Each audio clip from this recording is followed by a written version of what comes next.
Brake விட்டாச்சு. போனால் கிட்டத்தட்ட 38,000 பேரில் சும்மாவா கூட்டம் சும்மா பிச்சுக்கிச்சு. எங்கே போனாலுமே நமக்கு முன்னாடி 50லேருந்து 60 பேர் நிற்கிறாங்க.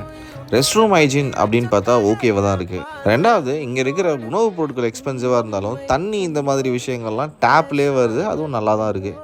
இதுக்கு முன்னாடி நாங்கள் நேரு ஸ்டேடியம் போயிருந்தோம். அங்கே டேப்லேயும் தண்ணி வரல. தண்ணியும் பார்த்தீங்கன்னா ஒரு கிளாஸ் 20 ரூபா அந்த மாதிரி வித்துட்டு இருந்தாங்க. ரொம்ப எக்ஸ்பென்சிவ். பட் இங்கே தண்ணி வரதுனால நம்ம அதை யூஸ் பண்ணிக்கலாம். அந்த வீடியோ வேணும்னாலும் நம்ம டிஸ்கிரிப்ஷனில் இருக்குது, போய் மறக்காமல் செக் பண்ணுங்கள். இங்கே பார்த்தீங்கன்னா பீட்சா ஹட், மோமோஸ், பாப்கார்ன், பர்கர்லேருந்து பிரியாணி வரைக்கும் எல்லாமே குறைஞ்ச விலையில் இருக்குது. அப்படி சொல்லணுன்னா ஆசை, குறைஞ்ச விலைலாம் கிடையாது, எக்ஸ்பென்சிவாக தான் இருக்குது. நேரு ஸ்டேடியம் கூட கம்பேர் பண்ணும்போது இங்கே நிறைய ஸ்டால்ஸ் இருக்குது. ஸோ நம்ம பட்ஜெட்டில் என்ன இருக்கோ நம்ம அதை சூஸ் பண்ணிக்கலாம். நாங்கள் எங்கள் பட்ஜெட்டில் ஒரு சீஸ் பால்ஸ், அப்புறம் ஒரு வாவ் மோமோஸ் ஒன்று, இது இல்லாமல் அமுலில் வந்து ஒரு கேசர் மில்க் ஒன்று வாங்கினோம். எல்லாமே சேர்த்து ஒரு 700 ரூபா பக்கம் வந்தது. இங்கே எதுக்கு சாப்பிட்ணும், வெளியே போய் சாப்பிட்டுக்கலாம் அப்படின்னு நீங்கள் நினச்சிங்கன்னா அதுதான் நீங்கள் பண்ணுற பெரிய தப்பு. ஏன்னா வெளியில் கடை எதுவுமே இல்லை. மேட்ச் முடிச்சுட்டு